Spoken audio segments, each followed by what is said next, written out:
Gepleyer Azatlyk Radiosu. Akşamınız hayırlı olsun hormatly radio dinleyijiler. Şu 2016-njy ýylyň 4-nji awgust hepdeniň penşenbe güni. Habarlar gündeliginde Pragada studiýadan men Gödel Hudaýberdi alyp barýaryn. Şuňky programmamyzda Birleşen Ştatlaryň döwlet sekretary John Kerry Merkezi Aziýanyň 5 ýurdunyň şol sanda Türkmenistanyň daşary işler ministrleri bilen duşuşdy. Today we hope to make further progress through a new regional Türkmenistanyň prezidentiniň ýene bir kitabyň üstünde işleýänligi habar berildi. Resmi maglumaty görä prezidentin täze ferlerine türkmen halkynyň gözbaşyny Owurhanyň alyp gaýdýan döreýiş taryhy diýilýän we türkmen halkynyň parahatçylyk söýjüligi öz beýanyny tapmaly. Türkmenistanda ýaşlaryň ýokary okul jaýlaryna öz güýji bilen girmegine büýükli pätkelçilikleriň bardygy aýdylýar. Eger Eýranlylar asasanlykda kabul edilse, onlar şol asasanlyk ýurtda bilim sistemasynyň ne derejede ýoly goýulanmagyna göz ýetirmäge de kömek ederdi. Şuňda bu beýleki temalarda çekmejek durup geçerik. Programmamyzyň esasy bölegine başlamadan ozal täzelikler bilen tanyş boluň. Londonyň meri Sadiq Khan şäheriň merkezinde adamlaryň pyçaklanmagy bilen bagly ýagdaýdan soň jemgyýeti asuda we seriýasaply bolmagy çağırdy. 3-nji awgustda Britaniýanyň paýtagtynyň Russell meýdançasynda bolan hüjüm zerarly bir aýal maşgala wepat boldy we 5 adam yaralandy. Yaraly bolan adamlardan ikisi keselhanada galýarlar. Hüjümüň bolan ýerinde 19 ýaşly adam ele salyndy. Polisiýa jaslapky alamatlar ruhy hastalygyň esasy sebäp bolandygyny görkezdi diýdi. Londonyň meri polisiýanyň iňen agyr iş edýänligini we Londonyň ýaşaýjylarynyň hopsuzlygyny öpçün etmegiň özüniň ilkinji nowatda duran wezipesidigini bellädi. Britaniýanyň Milli Muzeýiniň we Londonyň Uniwersitetiniň goýynda bolan hüjümüň ýa-ni bu ýerde köp sanly polisiýa işgäri ýerleşdirildi. Owganistanyň günbatarynda Owgan harbiýleri bilen bilelikde siýahat eden daşary ýurtly siýahatçylaryň topary hyratda hüjüme sebäp edildi. 4-nji awgustda bolan bu hüjümde adından 4 adamyň yaralananlygy habar berilýär. Kervin Çeşdi Şerif etrafynda Talibanyň gabawyna düşdi diýip Hiradyň häkiminiň medeniýet wekili Juliana Farhad aýtdy. Ol siýahatçylaryň Bamyan we Gor vilayatlarinden Hirada barýanlygyny habar berdi. Siýahatçylaryň haýsy ýurdun raýatlary destine ma'lum edilmedi. Talibanyň hüjümlerini güýçlendirýän Tomuska mövsümine gabat gelen bu hüjümüň jogapkärçiligini hiç kim öz üstüne almady. Olimpiya alowy dünýä ýurtlarynyň üstünden 20 kilometrlik ýol geçen soň gemili Rio de Janeiro alınıp baryldy.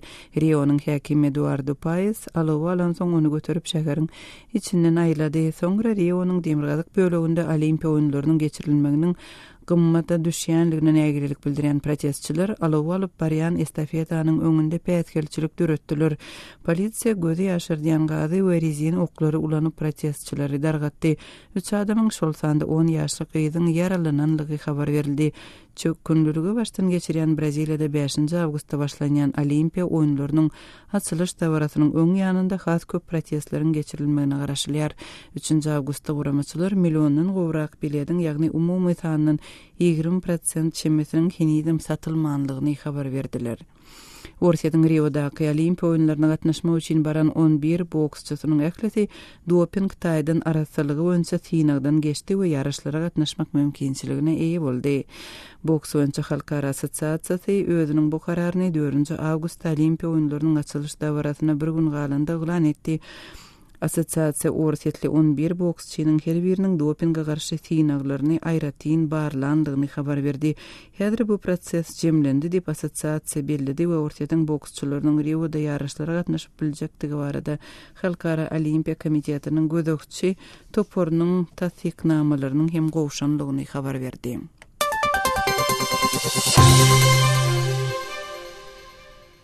Kırgızstanyň prezidenti Almazbek Atambayew terrorizmde günäli tapylanlary ýurdun raýatlygynyň mahrum etmäge ruhsat berýän kanun üýtgetmelerine gol çekdi. Prezidentiň medeniýet gullugynyň aýtmagyna görä 4-nji awgustda ýurdun jenaýat we administrativ kodekslerine gerizilen üýtgetmeler terrorizm bilen bagly jenaýatçylyklar üçin jazany güýçlendirýär we terrorizmde hem ekstremizmde aýplanan adamlary Kırgız raýatlygynyň mahrum etmek boýunça ädimleri kesgitleýär. Bu çäre Kırgızstanyň Milli Howpsuzlyk Komitetiniň 600 Qırgız raýatynyň şol sandy 100 ýananyň Siriýede wörakdy islamçylara goşulanlygy barada aýtmagynyň ýygyny eglan edildi. Resmi maglumata görä ýakyn gündäki ýurtlarynda islam döwleti toparyna goşulan 70 Qırgız raýaty soňky ýyllarda öldürilipdir. Qazaqstan Sibir waşy epidemiyasinden heder edip Orsetden şakly ýermallary satyn almagyny besetdi. Qazaqstanyň Owguçylyk ministrligi importyň 3 awgustda ýatyrylanlygyny ma'lum etdi. Orsetň resmileri Yamala-Nenetsk regionunda tutaşan Sibir waşy epidemiýasynyň 12 ýaşly oglanyň ölümine sebäp bolanlygyny şeýle-de 20den gowrak ýerli ýaşaýjyda bakterial keselçiligiň anyklananlygyny habar berdiler. Resmiler epidemiýanyň tutaşmagynyň sebäplerini yssyk howa bilen düşündirýärler. Soňky günlerde epidemiýa zerarly ýerli ýaşaýjylar tarapyndan iýdilýän 2300 keýgin gyrlanlygy hem habar berildi. Hormatly radio dinleýijiler, siz günüň käbir täzelikleri bilen tanyş bolduňuz. Gepliyer Azatlyk radiosy habarlar gündeligimizde başlaýarys. Birleşen Ştatlaryň döwlet sekretary John Kerry Merkezi Aziýanyň 5 ýurdunyň şol sanda Türkmenistanyň daşary işler ministrleri bilen duşuşdy. Ýurtlaryň arasynda 3 awgustda Washingtonda geçirilen 5 goşmak bir formatly bu ikinji duşuşyň gün tertibinde terrorçylyk howpuna we ykdysady ösüşe degişli meseleler gozaldy. Has çekmejek maglumatlary gärdeşim tekrardan dinläli. Birleşen Ştatlaryň döwlet sekretary John Kerry 3 awgustda Merkezi Aziýa döwletleriniň daşary işler ministrleri bilen duşuşan mahaly terrorçylyga garşy göreşde we ykdysady ösüşi hyjylandyrmakda has köp hyzmatdaşlyk etmäge çağırdy. Washingtonda geçirilen möhüm duşuk Birleşen Ştatlar, Orset we Hytaý tarapyndan agalyk edilýän hemde syýasy durnuksyzlyk we islamçy terrorizm bilen barha köp ýüzüňi bolýan region bilen gatnaşyklaryny gaýtadan dikeltmäge synanşan mahalyna gawat geldi. Merkezi Aziýanyň öňkü Sowet ýurtlarynyň, ýagny Gazagstanyň, Qırgızstanyň, Özbegistanyň, Türkmenistanyň we Täjikistanyň Moskwa bilen taryhy ara baglanşyklary bar. Bu ýurtlaryň ählisi hem 2014-nji ýylda Orsetň Ukrainanyň Krim ýarymadasyny ele geçirişine we Günnur Ukrainadaky konflikte goşulşyna alada bilen sinetdi. Kerry duşuň açylyş dabarasynda gepleşikleriň diňe zorlukly ekstremizme we ykdysady ösüşe däli daşky gurşawyň ýagdaýynyň yaramadlaşmagyna we klimatyň üýtgemegine gönükdiriljekdigini aýtdy. Today, we hope to make further progress through a new regional... Şu gün biz täze regional çemeleşiş arkaly terrorçylyga garşy göreşde, söwdada we investisiýada, ykdysady ösüşde we arasy energiýa boýunça täze inisiatiwalar dikeltmek ugruna has köp progress kazanmagy umyt edýäris. And logistics sectors that are essential to a healthy and a dynamic marketplace. Dip Kerry belledi. Şeýle dol Birleşen Ştatlar gürrüňsiz Merkezi Aziýa döwletleriniň her biriniň garaşsyzlygyny, territorial bütünlügini we öz ýurtýarlygyny gollaýar diýdi. Şol bir wagtyň özünde Amerikanyň Birleşen Ştatlarynyň diplomatlary Merkezi Aziýa döwletlerindäki adam hukuklary meselesine hem üns çekdiler. Özbegistan tutuklary gynamalara sebäp etmekde we hukuk goraýjy aktivistleri toslama aýplamalar esasında türmäge basmakda ýakasyny tanatdy. Birleşen Ştatlar Qırgızstanda etnik özlük hukuk goraýjy aktivistleriň we jurnalistleriň türme tutuklugyna hökm edilmegini ýazyrypdy. Bu ýagdaý Birleşen Ştatlar bilen bu iki ýurduň arasyndaky gatnaşyklaryň yaramadlaşmagyna sebäp bolupdy. Täjikistanyň liderleri ilaty uzyn saqqal goýbermäge gadagyn etmek arkaly автokratik dolandyrşyny barha güýçlendirýär. Türkmenistan bolsa dünýäniň iň bir ýapyk ýurtlarynyň biri.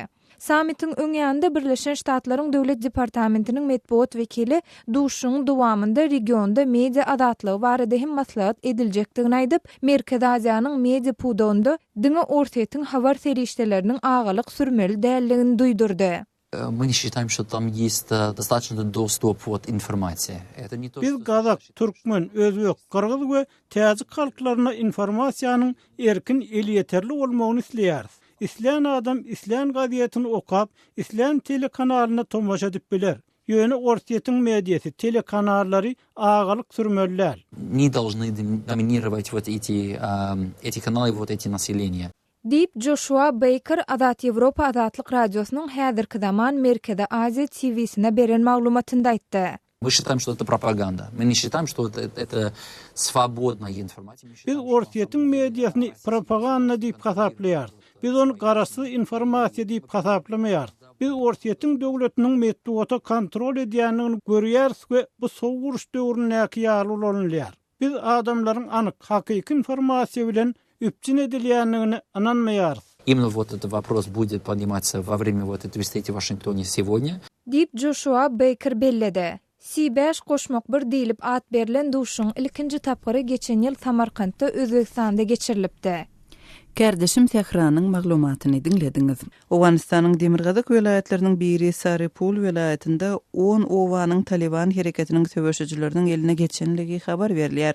Mundan ozal söwüşçileriň Jowuzjan, Faryab welaýatlarynda hem täsirlerini güýçlendirenligi barada maglumatlar gowşupdy. Demirgazyk Owganistandaky soňky täsirlikleri habarçymyz Şamirdan Gulumradydan dinläli. Serpul welaýatynyň 10 obasyny jeňçiler basyp aldy. Talip militanlarynyň kontrolyna geçen obalaryň Serpul şäheriniň golaýyndadygyny yerli geňeşiň deputatlary aýdýar. Jeňçileriň öňüni almak üçin çara görmeýänlikde olar yerli häkimiýeti aýplaýar. Serpul welaýatynyň welaýat geňeşiniň sekretary deputat Husayn Mujahidzadyň aýtmagyna görä Köstanat atly etrabynyň synanyna 10 ay gurrak boldy. Etraby jeňçilerden ýygyna gaýdyp almak üçin hökümet güýçleri alada etmeýär. Welaýatyň bölek etraplarynda hem jeňçiler yerleşdi. Welaýatyň paýtagtynyň golaýynda hem jeňçiler 10 obany ele geçirdi. Bu 10 oba strategik nukdaý nazardan jeňçiler üçin ören muhimdir. Indi jeňçiler Serpul şäherini de waham salyp biler. Yerli häkimiýet halkyň howpsuzlygyny üpçün etmek boýunça tagalla etmeýär dip deputat nägelelik bildirdi. سقوط الجلوسوري تقريبا دعم ومجزرة مردم از اونها شدیداً تحت جبر طالبان قرار دارن ملت از دولت از رعیت از دولت چرا bolazlar Welaýatyň Köstanat atly etraby Berk daglyk regionda yerleşýär. Etrapda jeňçiler harby merkez döredipdir. Köstanat arkaly jeňçiler Faryab we Jowzjan welaýatyna da howp habandyryar dip yerli ilat aýdýar. Yerli häkimiýetiň howpsuzlygy üpçün etmek boýunça öz borjyny ýerine ýetirýändigini Serpul welaýatynyň häkimi Muhammed Zahir wagtat öňe sürdi. Ýöne merkezi hökümetiň yerli häkimiýeti goldamaýandygyny ol dile getirdi. Ýurdun goranmak ministerligi, içeri işler ministerligi we milli howpsuzlyk gullugy welaýatda ýagdaýy gadalaşdyrmak boýunça biz bilen hyzmatdaşlyk etmeýär. Ençeme ýola kömek sorap merkezi hökümete ýüz tutdyk. Gynansaňam kömek bolmady.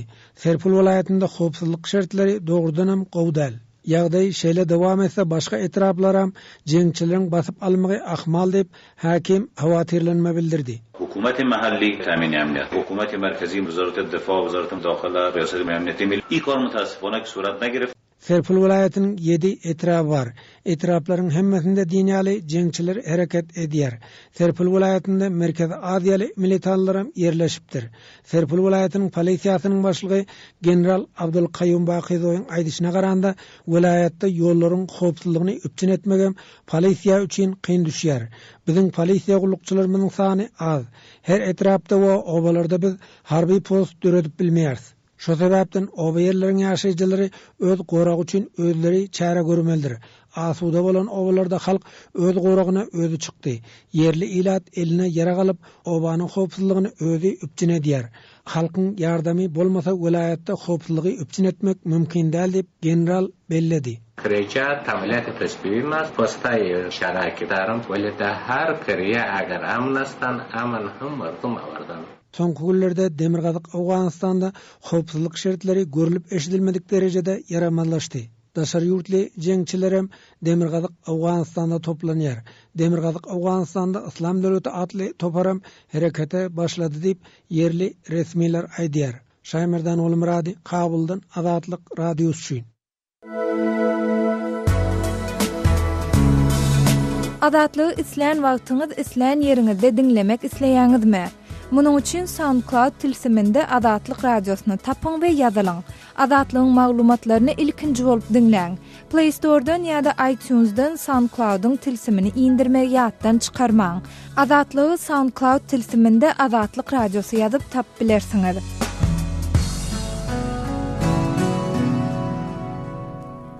Gepleyer Azatlyk Radiosu siz habarlar gündeligimizi dinleýärsiňiz.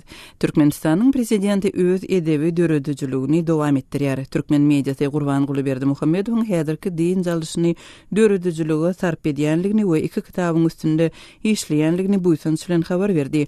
Bu kitaplar 2007-nji ýyldan beri Türkmenistanda ýolbaşçylyk eden Berdimuhammedowyň adyndan çap eden eserleriň sanyny 40-a goýlatdy. Temany kardeşim Ýowşan Anurwanyň maglumaty bilen dowam etdirýäris. Türkmenistanyň döwlet eýçiligine habar terişdeler prezident Gurbanguly Berdimuhammedowyň zähmet din jalyşy wagtynda bir wagda 2 san täze kitabyň üstünde işleýänligini habar berýär. Türkmen telewizionynyň öňünden tasdiklamagyna görä bu kitaplar çuňur oýlanmalaryň we pikir ýöretmeleriň meýwesi bolup durýar.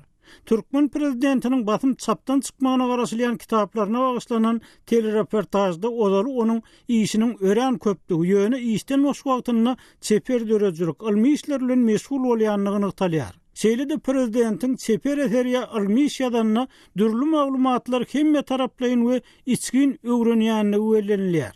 Resmi maglumaty görä prezidentiň täze eserlerine türkmen halkynyň göz başyny Oğuzhanyň alyp gaýdýan döreýiş taryhy diýilýän we türkmen halkynyň parahatçylyk söýjüligi öz beýanyny tapmaly. Telereportajda nagtylmagyna görä prezidentiň kitaplary türkmenleriň häsiýetiniň aýratynlyklaryny, ýagny ahlak görelgeleriniň özenini düzýän parahatçylyk söýjüligini açyp görkezýär. Bu eserler döwlet ösüşiniň öz ýoluny türkmen nusgasyny gözlemek nukdaý nazaryndan türkmen bir taraplygyna täze garaýyş açar diýip türkmen telewizionynyň reportajynda bellenilýär.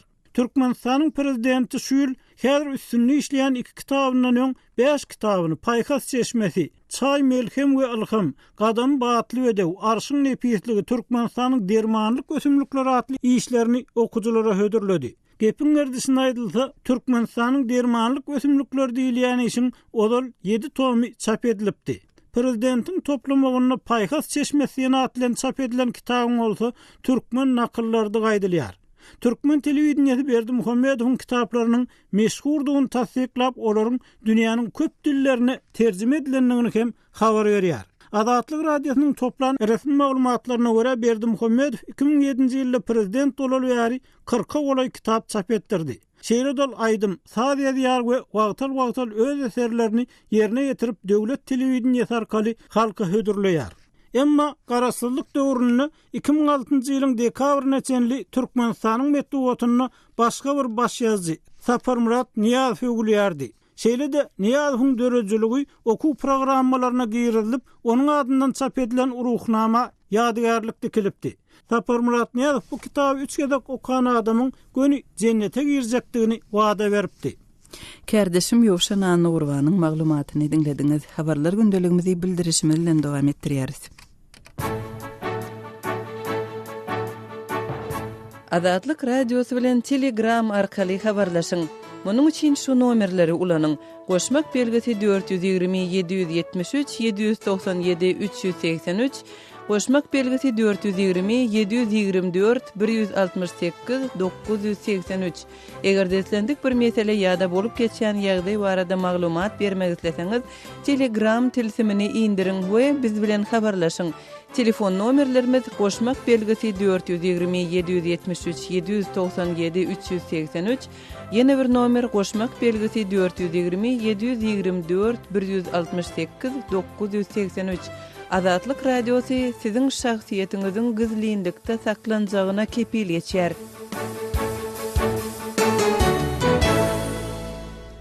Gepleyer Azatlyk Radiosu habarlar gündeligimizi dowam etdirýäris. Türkmenistanyň ýokary we orta hünärmenlik okuw jaýlaryna giriş egzamenleriniň başlanmagyna 3 gün boldy. Resmiler egzamenleriň açyk aýdyn geçiriljakdygyny we dehinli çağalaryň öz güýji bilen girmegine mümkinçiligiň döredilenligini aýtdylar. Şol burakda synçylar okuwçylaryň synaglara hakykatdan taýýar bolup barmagyna pätkil berýän düýpli meseleleriň saklanyp galýanlygyna ünsü çekerler. Kardeşim Ýowşan Anurwanyň Türkmenistanyň ýazajy Aman Murat Bogaýew bilen geçiren söhbetdeşligini dinläli.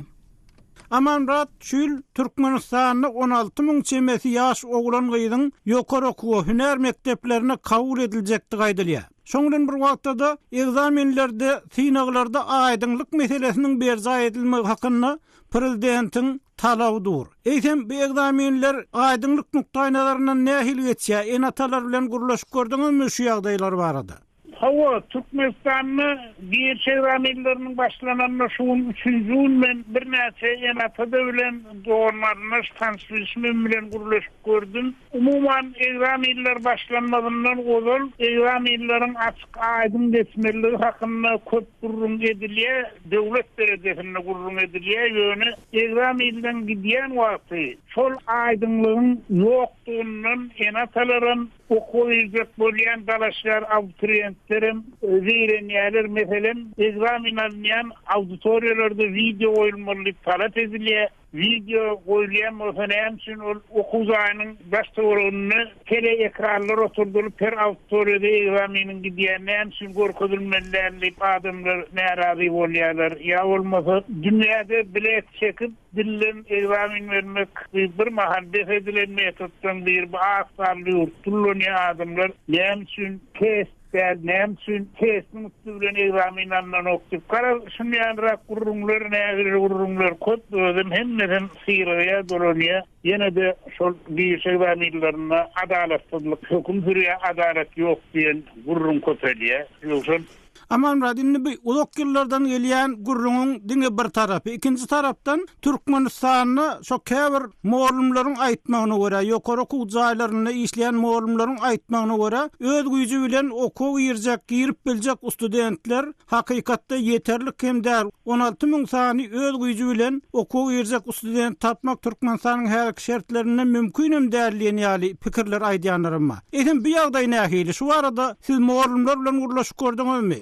Men muallimlerim bilen guruluşyp gördüm, okuw girecek bolup finansan bakçup okuw bilen daraşgar ýaşlarym bilen guruluşyp gördüm. Aýdan menden 3 ýyl ozal okuw ýerleşenler bilen. Umuman muallimleriň aýdýan urrunlary hakykata bak gelýän urrunlar. Menem tanışlarym şeýle bir bäzi gurrun berýärler. Eger egzaminler asasanlykda kabul edilse, onda şol asasanlyk ýurtda bilim sistemasy ne derecede ýoly goýulanmagyna göz ýetirmäge de kömek ederdi diýerler. Sebebi getirilýän fazla ýok çäreler okuwçylaryň okuw programmasyny dol özleşdirmegine döwet basýar. Ine diýär mugallimden pikiri indi men özüň sözüne ananýan ýaşlarymda we olaryň diýerler şol taýýarlygyň dol derecede oňat bolan ýagdaýyny onda bir ählisi bolmasa da taýýarlykly ýaşlarym bolmanyny 60-70%-iniň hiç ýylly para peşweşli okuw jaýyna ýerleşýänligini ýem okap gören student ýaşlaryň özlerim gurrun berýär. Men o ýaşlaryň bilimine de özlerine de hormat goýan, onuň sözüne ananýan ýöne bilen köýrügi şol okuw programmasyny özleşdirmäge okuwçyda wagt mümkinçilikli da çäkli şol üçin muallimleriň 16.000 adam tapylmasa gerek diýäni men ikellep oşulýar. 8.000 tapylsa da onu terpimi goýulmaly. Ýoksa Aman bu başga wagtdan gepleşigime de gatnaşyp beren gurruňyz üçin köp sag bolun. Sizem sag bolun, işiň bir awatçy bolsun. Kerdeşim Ýowşan Anurwanyň Türkmenistanly ýazyjy Aman Murat Bogaýew bilen geçiren söhbetdeşligini dinlediňiz. Soňky 2 güniň dowamında Türkmenistanyň gara bazarlarynda dolaryň gymmatlamagynyň biraz haýallanlygy edilýär. Emma valyuta alyş çalyşygynyň çäklendirilmegi kiçi dukan eýlerine uly zarby boldy diýen habarlar hem gowşýar. Şol bir wagtda paýtagtyň döwlet tarapyndan goldanýan bir karar we bahtiýarlyk ýaly sowda merkezleriniň mümkinçiliginiň uly dowy hem aýdylýar. Şeýle ýagdaýda kiçi biznes we daşary ýurt pullarynyň konwertasiýasynyň arasynda nähili aragatnaşyk bar. Bu temadan Türkmen ykdysadyatçysy Merkezi Bankyň öňkü başlygy Hudaýberdi Durazow bilen geçirilen söhbetdeşligi dinläli. Adı önümlerinin bahasynyň ýokary galmagy bilen bir wagtda kiçi biznes bilen meşgullanýan telekeçilerin dürli kynçylyklara şol sanda daşary ýurt valyutasyny öwürmekde kynçylyk çekýänligi barada maglumatlar gowşýar. Şo iki meseleň arasynda ara baglanşyk barmy siziň nukdaý nazaryňyzdan? O meseleň hemmes bir-biriyle bagly da. Aydaly şu misal üçin şu konvertatsiýada eger de hakyky konvertasiýa öz akymy gitmese, ýani konvertasiýa banklarda durmasa da, oňa ýerde hökmani şu bazarlarda näsler galar, pensiýonlar durar halk üçin. Şoň üçin bazardaky narxlar, dukandaky narxlar, üç konvertasiýanyň ýoklugy hemmesi ol bir-birine baglandylar da. Umuman kiçi biznesiň, kiçi dukanlaryň ýurdun ykdysadyýety üçin nähili ähmiýeti var. Kiçi biznes bilen ýurdun ykdysady ösüşiniň arasynda nähili ara baglanşyk var. Haýsy bir ýurd alkorsum da şoň ösüşinde hökmani hususiýetçilik, kiçi biznes, ýani soňmasa hojalyk biznes diýildi. Şu kiçi gurumlar hökmani ýurdun ykdysadynyň düýü bolup durýar da. Haýsy bir ýurt eger ösün bolsa da şoň ykdysady şoň esasynda ösýär. Ykdysadynyň düýü bolup durýany şu kiçi biznes bolýar da. Türkmenistanda bir tarapdan hökümet kiçi biznesi östürmegiň döwlet siýasatynyň ileri tutýan meseleleri digini, uğurlary digini eglan edýär. Başga bir tarapdan kiçi biznesiň öňünde durly pätkelçilikleriň döredilýänligi barada ýygyderli maglumat gowşýar. Türkmenistanda näme sebäpden kiçi biznes ösmeýär siziň pikiriňizçe? Görýän doğrudan şu ýa o niýasyň doğrundan bäri ol Muhammedin doğru köp aýdylýar. Böyütmeli, kiçi biznes östürmeli, kömek etmeli. Ýöne hakykatdan alsak. Her hili mümkinçilik döredilýär, şonu ýanky saklamak üçin, şonu ýokotmak üçin şu kiçi biznesi de. Görýän bärde ýurdun başyndakylar gorkýarlar şu adamlardan sebäbi birazjyk adam özüni tutulsa, onda şu mümkin kabardaklara garşy çykmagy mümkin de, şondan adamlar. Misal aýdyldy, eger de konvertasiýa edilen ýagdaýda da şu Berdi Muhammedin karary boýunça etmeli diýdi. Bir ülkelerini vereceklerdi. Eğer de bir haysy bir belki yurturdu alkorsokta. Soňmasa aýna häzir ýagdaýda dünýäde aýna dukanlar oňaly bolmaly, bular muňaly bolmaly. O halkyň gaýrysy neden ýokdy? Bir iki kursun bolany, o kime peýdali? Ol şu ýurdun içinde owurlary peýdali, daşary ýurtlary peýdali. Ol halky ýöne zelil. Soňmasa eger aýdal şonu karar, aýna dukanlar öýle bolmaly. Ol dukanlar owudan bolmaly, ol özüniň bolmaly. Şoň üçin şoňal karar çykarýanlar oňa düşünýär. Ýöne şu adamlara näçe azar berilseler, şonça da özlerini peýda bilýärler da. Şoň üçin Türkmenistanda kiçi biznes ösmeýär gynasakda. Türkmen ykdysadyýetçisi Merkezi Bankyň öňkü başlygy Hudaýberdi Orazow bilen geçirilen söhbetdeşligi dinlediňiz. Hormatly radio dinleýijiler, siziň pikiriňizçe kiçi dukanlar ýaşaýjylar üçin näme derejede zerur? Tejribeleriňizi, maglumatlaryňyzy paýlaşmaga çagyrýarys. Munyň üçin azathabar.com web saýtymyza şeýlede Azatlyk radiosynyň Facebook, Wkontakte, sosial ulgamlaryndaky sahypalaryna syýahat ediň we tesvir ýazyň. Azathabar.com web saýtymyza Türkmenistandan derweze.net ýa-da garagum.info proxy saýtlar arkaly girip bolýar. Biz bilen telefon we elektron poçta arkaly hem habarlaşyp bilersiňiz. Azatlygyň e-mail adresi metbugat e-mail belgisi gmail.com. Bize ýazyp maglumatlary, suratlary we videolary ugradyň. Şahsiýetiňiz dogry gizlilikde saklanır. Metbugat e-mail belgisi gmail.com. Şunun bilen yarım saatlyk habarlar gündeligimiziň şu günkü sanyny jemleýäris. Saatly ara kesmeden soň gepleşigimizi ýazgy görnüşinde dinläp bilersiňiz. Azatlyk radiosynyň efir tolkunlarynda galyň.